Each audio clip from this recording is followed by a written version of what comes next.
My name is Nat Ramabulana. I played the character of Muzi in a play called Beautiful Things. My name is Andisiwe Mkuyana. I was doing a play called Beautiful Things, and I played the character of Noni.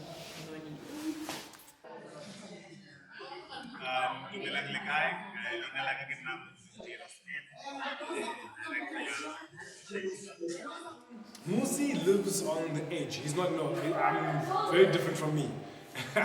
I'm very withdrawn.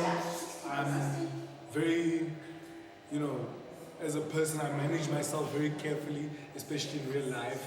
Whereas Muzi just goes out there, man. He's living on the edge. He wears his emotions on his sleeve. And I love playing characters like that because they're so opposite from me, Like, I'm very shy, I'm very private. I'm not loud, I'm not in your face, I'm very careful of, mindful of my person. So that kind of a character who just goes into a situation and reveals themselves immediately is always fun for me to play. And so how I access it, I just let myself go there, For me, it's more of a release than anything. It's more of a freedom. It's any character that I play. It's an escape from who I am, because in my life I'm so private, I'm so withdrawn. So when I go on stage, when I go in front of the camera, it's my opportunity just to express myself and let myself go and explore these other parts of myself that I normally wouldn't explore in real life. So actually we are doing beautiful things like the next time, but we are moving the project with festival, take a break, and then there's another project, you come together, you take a break, you work. So yeah, it's great. I think since 2016. And now we just brought it back here. Oh, that's great. For this, particularly for This time it was, I think because... Are you rolling already? Nice, thank you. I think because we had a week to practice with Net, it was one of those where it was kind of emotionally it was draining. To be honest, if I'm going to be honest, it was super scary. I think because the first time I played this character, I wasn't a mom. I didn't have my son and I didn't have my daughter. I have a 4-year-old, I have a 2-year-old. And I had to pull from my mom's emotions and mothers around me, in terms of death, and losing the child, So this time it hit home a lot, like she resonated with me so much, like we got to a point where, Moses, I don't know, I love working with Moses, but we get to a point where we irritate the life out of each other, because he's such a perfectionist, and I'm a perfectionist too, and I'm a person that I know what you want me to bring, right? But rehearsals, I don't want to exhaust my emotions, because playing such an emotional character, you could get to a point where when you have to perform, you can't cry, and it happens, it really happens. So I think I drew from being a mom, I really drew my emotions from being a mom, and I actually recognized a lot of her, this time, because there are a lot of things that I could identify with that I've gone through, So I had to also, still bring my emotions, but bring her to life. So I think playing her this time, I was trying to figure out her hands, I was trying to figure out her body movement. And when I went on stage, I was slipping and sliding. I was just like, well, this is her. So I enjoyed it. And I think that's the thing. So it's about storytelling. And at the center of storytelling is making sure that you're there in the moment with emotions, you tell the story, you portray every moment, but you make sure that at the end of the day, the story wins. Because if you look, the audience are following, they're engaged, they're involved. So the idea is not to lose the audience.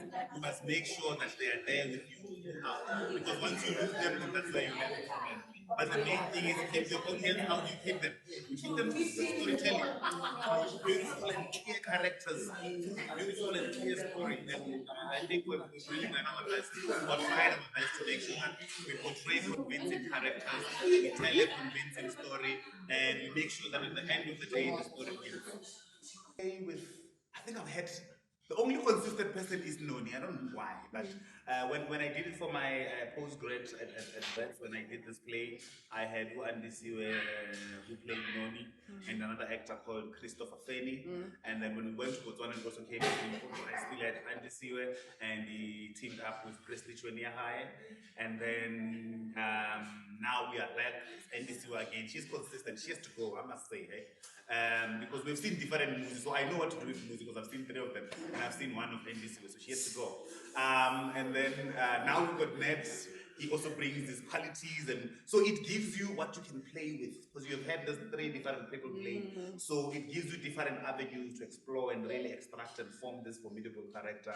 But also the consistency of having one actor in Andisiwe playing, it means the character grow. You are able to track it. When she played with Christopher, this is what has happened, this was where she was.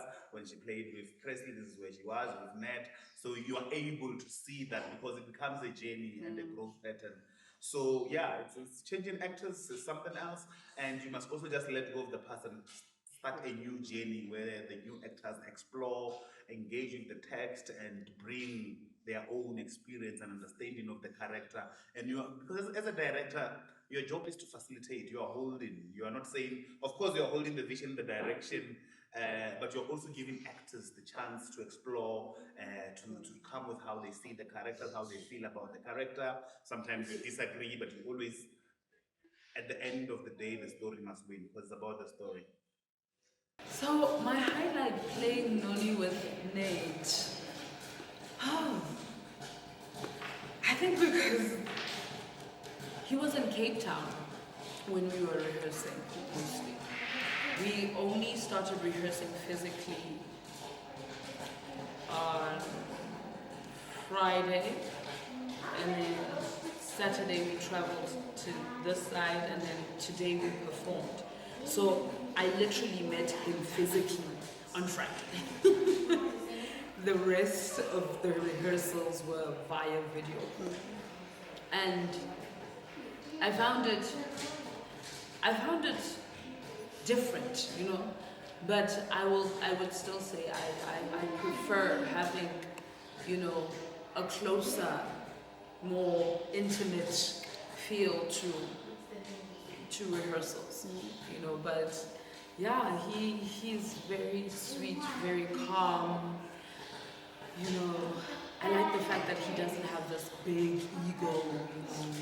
I didn't feel like I was working with a pervert, because there are some male actors that, yeah, they're just a bit creepy, you know. So it was beautiful for him to respect me as a character, and for us to be able to be so close, and not it being feeling like, okay, dude, stop now, you know. So he's a gentleman. Extremely frustrating. If you know the nature of rehearsals, you know, it's about getting in the room, it's about getting a feel for your cast and your actors and the script and the words and just the movement. That's theatre, you know. It's very physical, it's very tactile, you know. It's about touching and feeling and sensory, you know, all your sort of sensory nerves. So it was extremely frustrating because, you know, there's network problems, there's rain, there's all kinds of things, and literally all you're doing is just reading lines to each other. You know, you want to look into a person's eyes, you want to hear the director wants to move you. So it was extremely frustrating, but we did what we could, you know, with the time that we had, and yeah. Well, theater is a live performance. Even for actors, it's challenging because there's no cut moment, retake. Let's take a safety shot. What you do then, as an actor, it teaches you to be spontaneous, to be able to improvise, to stay in the moment and make sure that you are sharp mentally, emotionally, and physically throughout the broadcast. But even also for audiences, it gives for an enriching experience because you imagine watching a film at home on TV. It's all good, we get moved and all of that. But in theater, to be captivated, to sit there, that is something that really I commend the actors who do that for a living because it can be tricky there on stage. Yeah? Very tricky. But yeah. Theater, theater is very relevant because there's no pause. Even if there is the blackout to go and change, and you still sit with that anticipation of wanting to feel that character, who comes in and stands there and performs. The beautiful thing about theater is that you breathe the same space with that person. So you it's like you're backpacked, on the journey with the character. You are literally carried, and I personally always still feel so humbled when I can make a whole theater stand up and clap their hands. Like, it's so humbling to me, and it means that I have touched someone, and that's the purpose of theater, is for me to hold your hand and take you through this journey. It's like going through a garden of different emotions and waves and stories and all of that, and that's theater. That's theater, and you need to experience it. You have to experience it. It's the most direct way of storytelling,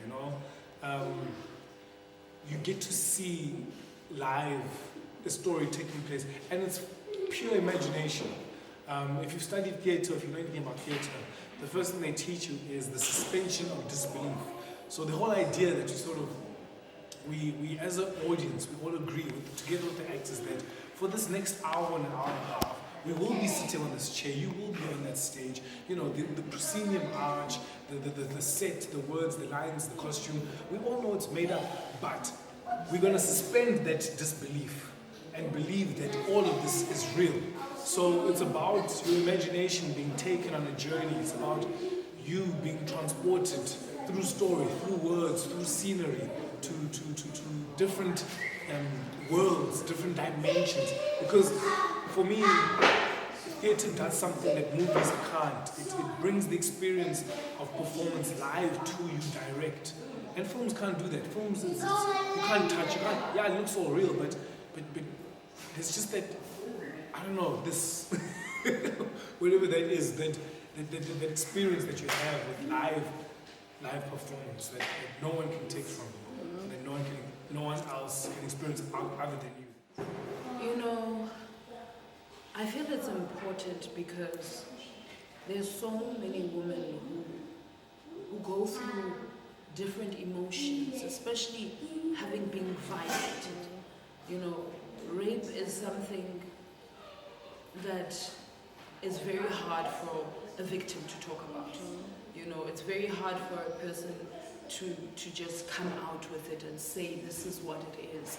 And sometimes it's also very hard to recognize it, because you may think that it's not happening, but it is, and for someone who has experienced something like that with an ex, you think you're dating, but your no needs to have a value. If you're saying no and the person is still being forceful, that's rape, So I feel like this kind of story is very important because it comes with the emotions of loss, of joy, of wanting to live, and also trying to find people, especially a male, to be in the same space as you, without you shutting them out or being sheltered or, so I feel like I play her in a way that, yes, she's gone through so much loss,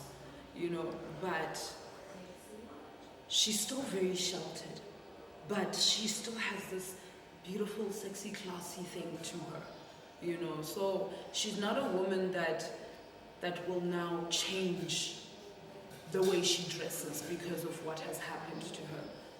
What has happened to her, yes, has changed her emotionally, but she got to a point of giving a chance to love and to life, and I feel like that's life, you know. That's life. I mean, I feel like that's also life of being a single mom, and I'm a single mom, you know, and having experienced a man that does not want to see his son is deep. You know, those are things that are not spoken about, you know. So I draw from those kind of pains, you know, and I also recognize a lot of psychological traumas that I've gone through. So I'm very truthful and I dissect me, because if I'm not being true to me, then I can't give to you, you know, and my purpose is to give to you, you know. So that's what I was born for. I think 2020, I did a play called A Raisin in the Sun.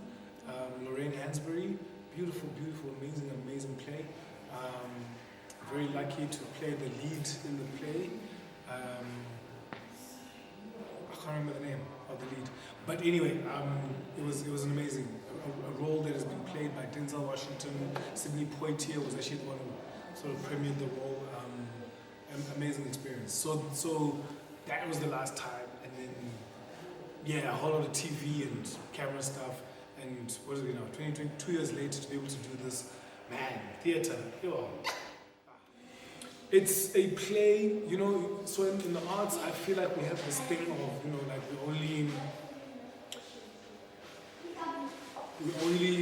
only recognize certain forms of theater that have, you know, yeah, we regard highly only certain forms of theater.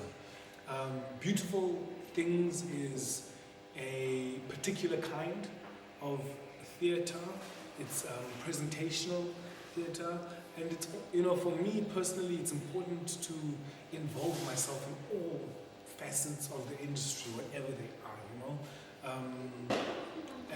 And for me, you know, I would like to get this kind of theater regarded as much as realism or naturalism or other forms of theater, you know, especially with you know, what you find is that theaters with the Western influence, those are the ones that are guided more than, you know, your presentational theater, your township theater, which Beautiful Things is considered, would be considered. And it's important for me for this kind of theater to be given a platform, to be given a space, to be highlighted. And I honestly, and together with Moses, a director who I also studied with, so, you know, and that was like more than 10 years ago that we studied, and here we are, still working together.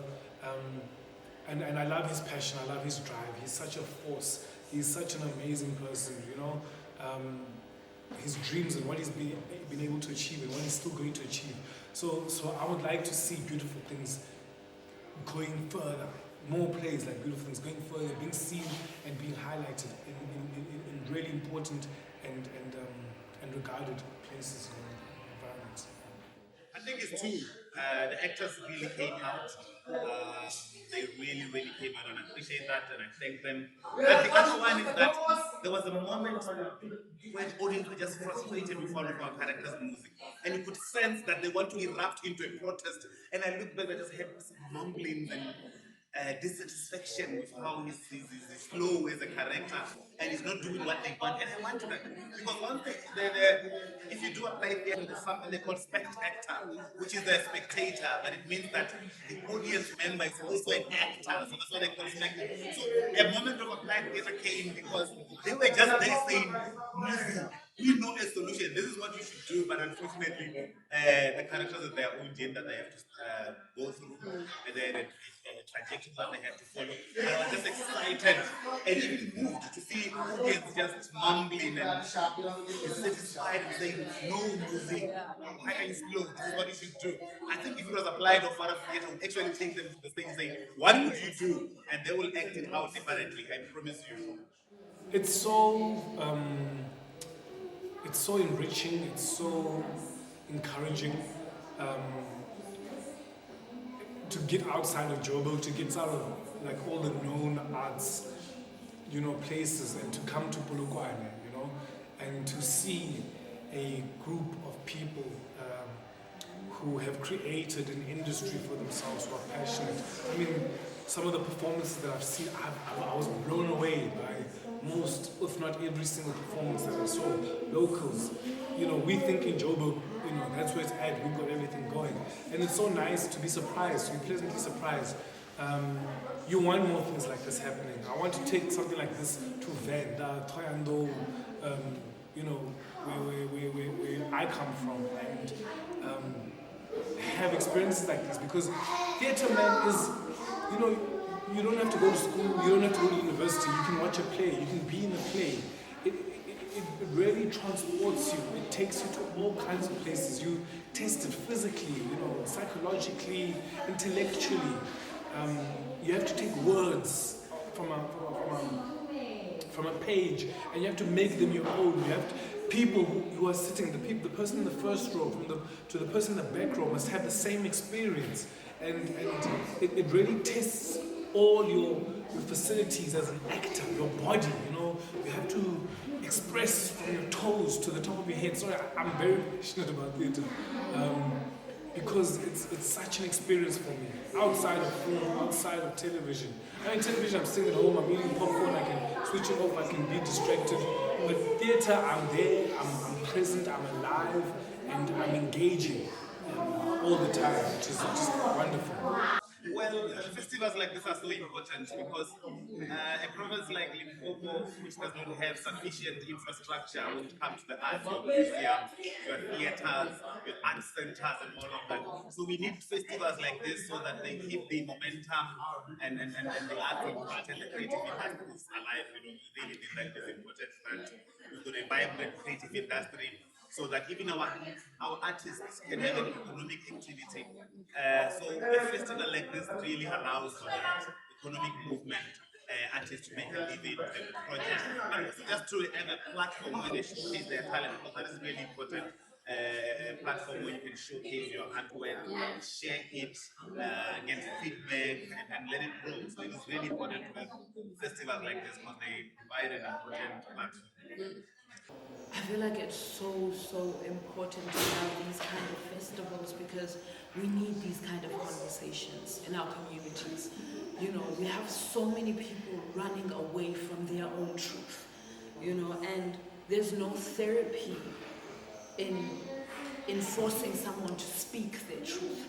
But if you're showing them what they're living, it's a whole different game, If we're having these kind of sessions where we're not just making them feel like therapy sessions, sometimes I feel like the presentation of the community therapy sessions that we do run are sessions that people are not ready to view as that is me, So I feel like having plays that are realistic to life bring that conversation of, okay, so I see this character, I recognize this character, I see a lot of me in this character, and then holding chats, interviews like this, making audience actually feel important, not just the performer, I feel like if we could have sessions that are plays like beautiful things, and then having sessions where we recognize certain people that have gone through certain things, and actually having them sit and speak their own truth. I feel we would have a lot more conversation going, because I feel like a lot of people want to talk, but their communication is in substance abuse. It's in alcoholism, it's in anger, it's in prostitution. It's, we express our feelings in so many different ways, and there's so many ways to bring therapy into a human being's life, and entertainment and theater and acting and music are those things that can help one escape and get into themselves too. Yes, I studied dramatic arts, and then I also studied arts, culture, and heritage management, and then I also studied applied. I'm an artist all around, I think, and so I act, I produce, and I'm also I'm passionate about marketing so that the arts can have audiences who consume the arts. So I've got a project called Detour where we take people to theaters, museums, because we want to inculcate that culture of going to arts activities. So we take them to movies, to theaters, to museums, to comedy shows, to music. I've got one called Creative Industries Marketing Software, and what we really do there is that we take them to theaters, but we create a community of artists who assist with each other with audience. So if you go to play, you got other artists coming with you, and each will give you 20 paying audience members, and that becomes a large number that your show can really be a success out of.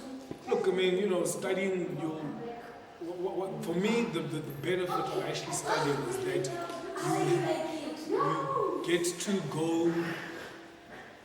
It's a safe space. Studying is a safe space where you can go and you can test yourself, with others.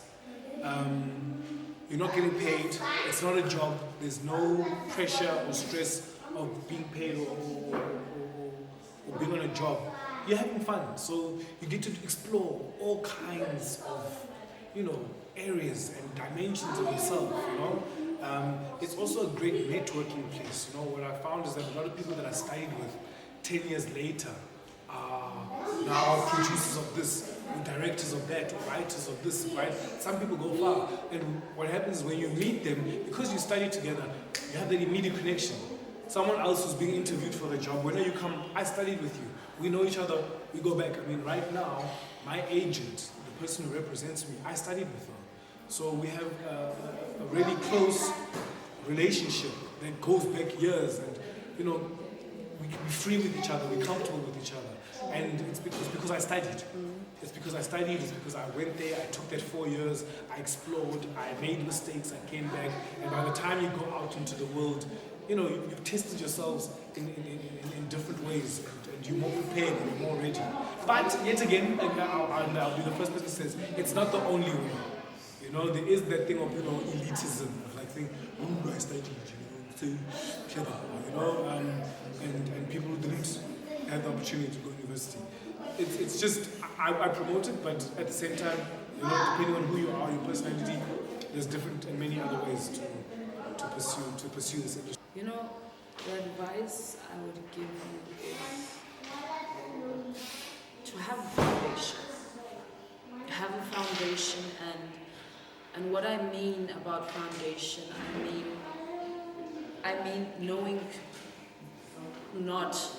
knowing when to be and accept something, and knowing not to accept something, because there's a lot of sexual harassment in our industry, unfortunately, and it mostly comes from the legends, and I was a person who was sexually harassed at 18 by a very huge person, that South Africa puts on a pedestal,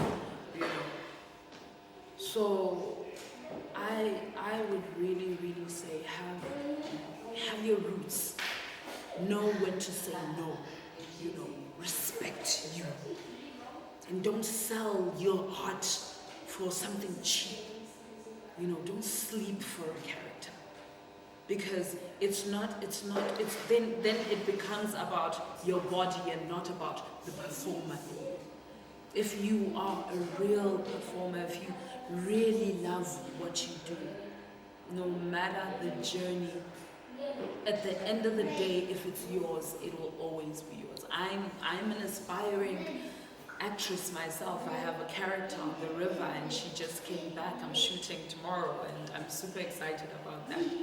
You know, but it's not easy in SA.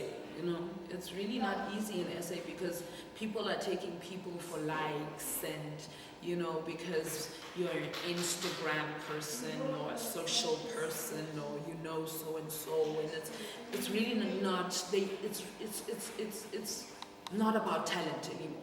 It's about looks and who you know or who you're sleeping with. That's the unfortunate part. But I would say if you still know and believe in your talent, don't sell yourself short for nada. If it's yours, it's yours. That's like you. It's you and you are you.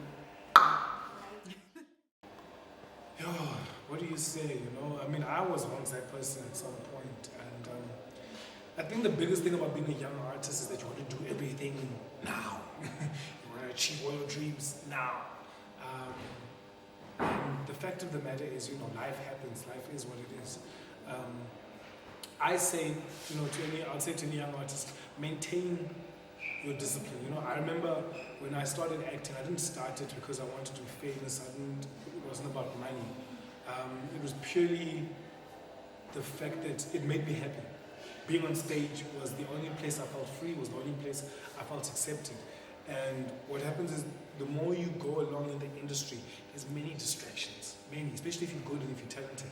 There's a lot of distractions that can actually pull you away from your real purpose, or the real reason why you started theatre, or you started acting, or you started whatever, writing, directing, or whatever it is.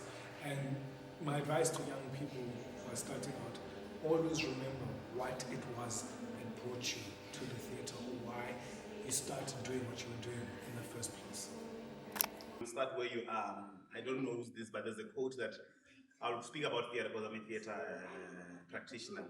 That play or stories or theatre is not about buildings or infrastructure, it is about people, because our stories are the very essence of the arts. So I would say start wherever you are. If it's in a community center, start there. If it's in a hall, start there. If it's at a church, start there.